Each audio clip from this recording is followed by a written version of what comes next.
My name is Claire Kim. I'm the Director of Curatorial Strategy here at the Here and There Collective.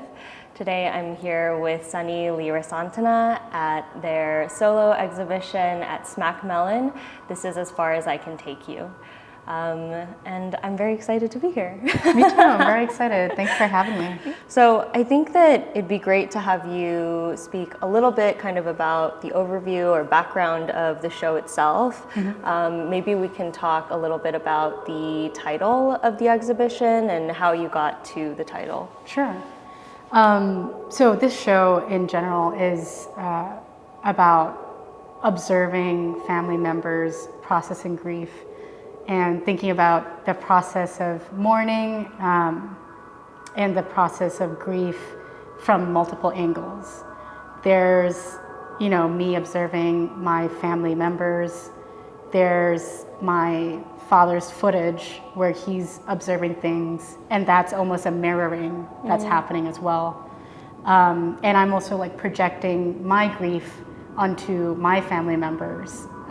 Because they're not necessarily expressing themselves, but by filming them in these moments, I am, instilling these emotions into their actions. And that led me to the title of the show, This Is As Far As I Can Take You, which was actually something my mother had said to me in the context of saying goodbye to my dad. But that really struck me as this statement that related to so many things around this theme of grief. Grief can only take you so far. The medium of video can only take you so far. This show even. So there's a lot of commentary that's happening intertextually within itself. And yeah, I hope people who stop by can find other layers as well to this idea of limitations. Yeah. I think from there, I think a lot about how your work, it takes you right up until that point in terms of what you're saying about limitations. And I was really curious as you were getting ready for this exhibition, what were the tools that you used to kind of decide how to be generous and offer a lot for anyone who's coming into the exhibition space, but to also at the same time be protective of your own narrative, your personal story, and not to feel kind of extracted or exploited in this kind of sharing? Sure. Yeah, I think that's a great question. And I think that's a balance that I'll continue to figure out in my practice as well. The tool that we're speaking of is so literal, which is video editing, audio editing. The ability to splice certain parts of footage and to choose certain things. That's a type of manipulation, right? I'm so heavy-handed in that within these works as well, to go through an archive of footage and pick out certain motifs that are played in a loop over and over. That's extracting something out of footage and being able to create my own narrative with it. And to me, that's a type of abstraction that goes from maybe the personal into the public sphere, and that type of manipulation, I think, takes the footage from a private, personal space into a public space. And once it's living within the context of a gallery, I feel then it's kind of out of my hands. The interpretation belongs to the viewer at that point, and that feels very public to me, very vulnerable. Absolutely, and I think that it's important to note that while the work itself is so hyper-personal, there is so much room left when you're seeing the work within an exhibition space for what you're saying in terms of bringing anyone's individual kind of histories or stories or relationships to grief into the space, because each of the videos or all of the works together allows for a lot of breath kind of around. Right. And you kind of like zoom in on that and you allow for that to be the main kind of aspect. And I think that that is also, and what you're speaking to as a tool for how to showcase these very personal archival materials. Yeah, totally. I feel like in these instances, you're totally right that I'm focusing on things that maybe in its normal context would be seen as, just a car, just a plane, just a clock. But maybe through the processing of looking at these, by being obsessive and cataloging these instances, like we're always collecting ourselves. And that's how I feel with these. Like, I think my dad was filming these like banal objects, but his repetition of doing it over time, over a decade, returning to it, being obsessed and consumed by it, it like renders it into something else. And I think he was collecting himself through these like motifs.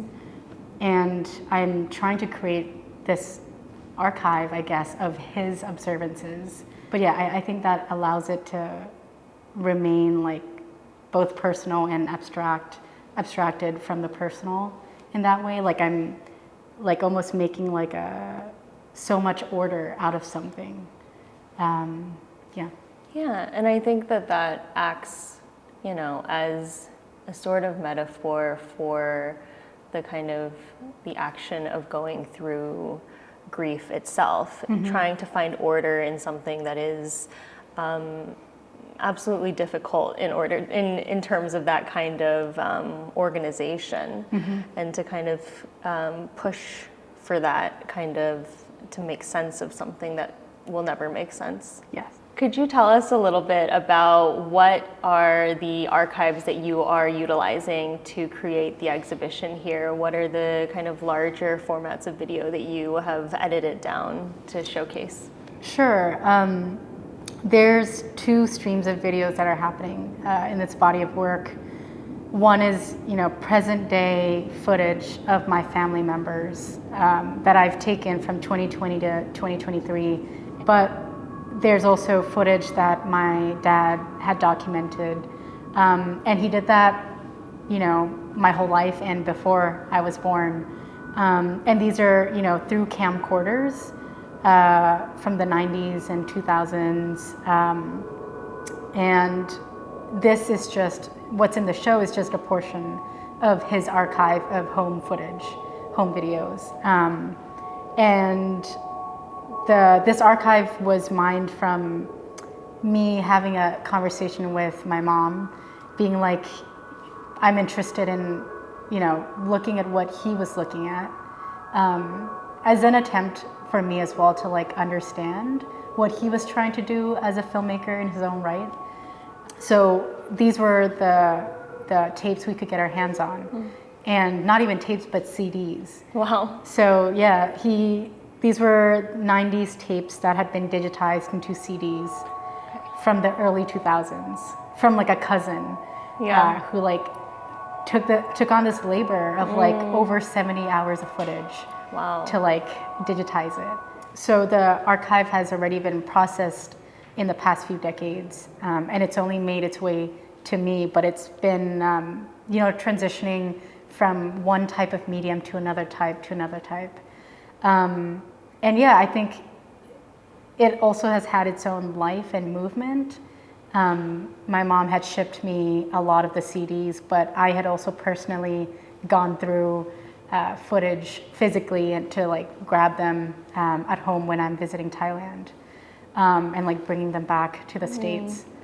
And then, editing and looking through them here. Yeah.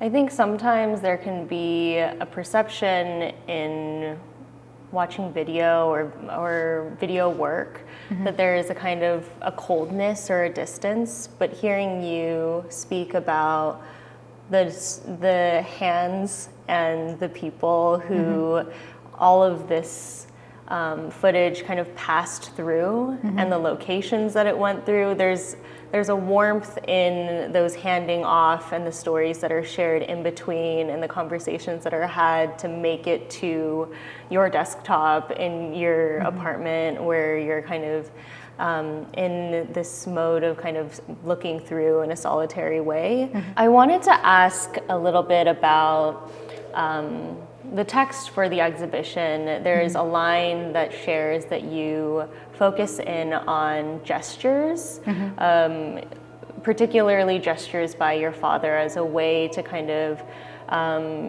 share about him through like making him into a sort of vessel. Can you share a little bit more about that focusing in on his gestures rather than, you know, like a conversation or dialogue or things of that nature?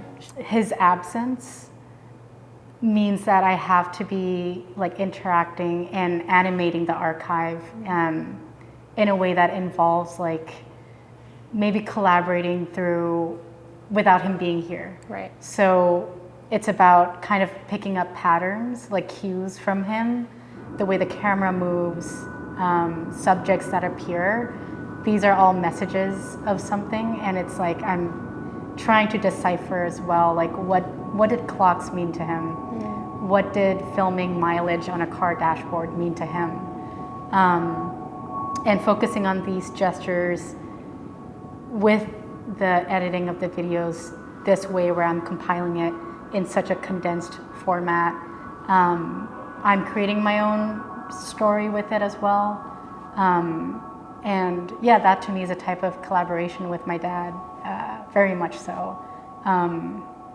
Because, you know, it was with his hands that he filmed all of these things. Right. And something I thought about too recently was that in instances where we do see him, he's looking through the camera, like it's a reflection in mirrors. I was very intentional about not having instances where we really see him.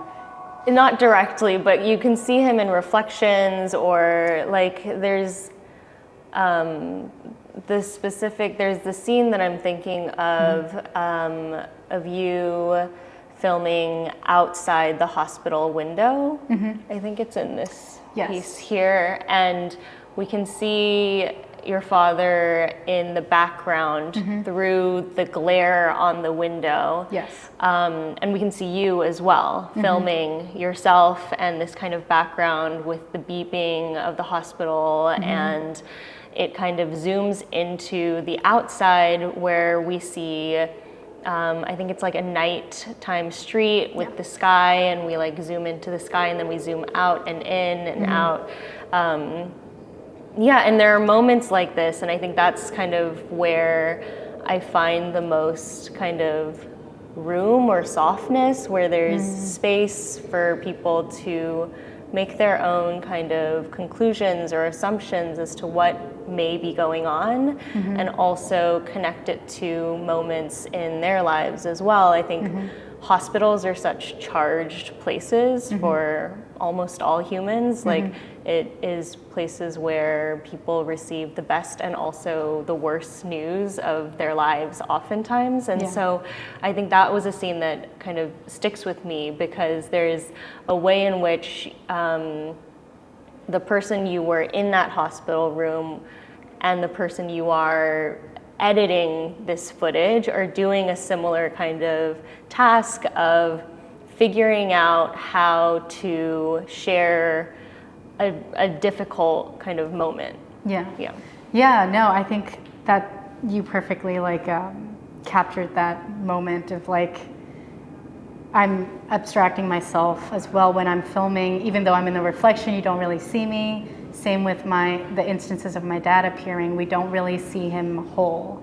And that's something that I'm trying to convey with this show as well, is that with the loss of somebody, you're not going to be able to perfectly capture them whole. And so with these fragments, such as gestures of looking, those are attempts to kind of fragment together something into a whole. But yeah, and with filming the scene from the hospital, that also spoke a lot to me of like being able to like fluctuate in and out of like this very internal sphere, like very emotional, intimate spheres, and then project onto something so busy, like a street. But also feeling emotion in that as well. So just, I guess, balancing, Totally. The exhibition is sharing a lot of video works, but also shares a few non-video works on paper. Do you want to share a little bit about these particular works? Yeah, definitely. So the works on paper, they're showing my process of this cataloging, this obsession with like keeping track of themes that appear in my dad's footage. For example, you know, as you can see on the monitors maybe, some of the objects I focused on that relate to like the thesis of this show are, you know, clocks, car dashboards, eclipses, my dad's like selfies in the mirror, and planes as well. And these are, as we spoke about earlier, like such banal objects we encounter every day. But by keeping track of how often they've appeared in footage throughout a decade, you know, from 91 to 98, it becomes a pattern. And thus, like, it creates its own meaning to me. And so the works on paper are just to show like the breadth of these occurrences throughout time. And also I'm mimicking my dad's practice of documenting everything in his life. In addition to like filming things, he always had like a notebook with him or a piece of paper. Whenever he arrived anywhere, he would just write down the time and place. So there was always this like obsessiveness with timekeeping, placekeeping. So his obsession with note-taking, tracking time and place, I think also makes him an archivist. And with these works on paper where I just list, you know, these are all the files, all the tapes from these dates and the instances where these objects appear, I'm kind of deriving a documentation of his own archive. Well, I think to finish up our conversation, I always like to ask folks what they're up to now, what is interesting you these days. And this is super open-ended. It could be nothing or everything. And yeah, I'm just curious. Sure. So I think next steps is I'm excited to activate this exhibition in a public program. So more on that soon.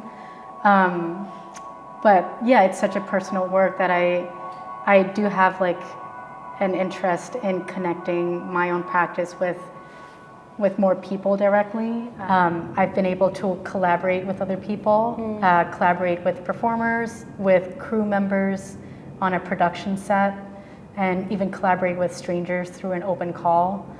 And these moments of directly speaking with people, having people influence the outcome of the work, that's something that I'm really interested in expanding upon. And this work was in many ways so insular, like this body of work, and like isolating in some ways. Like I'm spending so much time by myself looking through hours of footage and editing them down. So I'm excited to activate this body of work in other ways where I directly am discussing with people, creating prompts perhaps. And yeah, just making it more of a conversation rather than ending the films here. Well, I'm also very excited for these kind of moments for more humans to kind of interact and be a part of the process of how this work is going to continue on, because it seems like it's going to be a long-term kind of piece that follows you along while you're doing other things as well. Yeah. Sunny, thank you so much for chatting with me today. This has been so lovely, and I feel like I learned so much in continuation from our earlier studio visit last summer, and I feel so lucky to be chatting with you. Yeah, likewise. This has meant a lot to me, and thank you to the Here and There collective as well. It's really nice to be able to talk about my work and expand upon that, especially after we've started a conversation too. Yeah, so absolutely. yeah, thank you. Cool.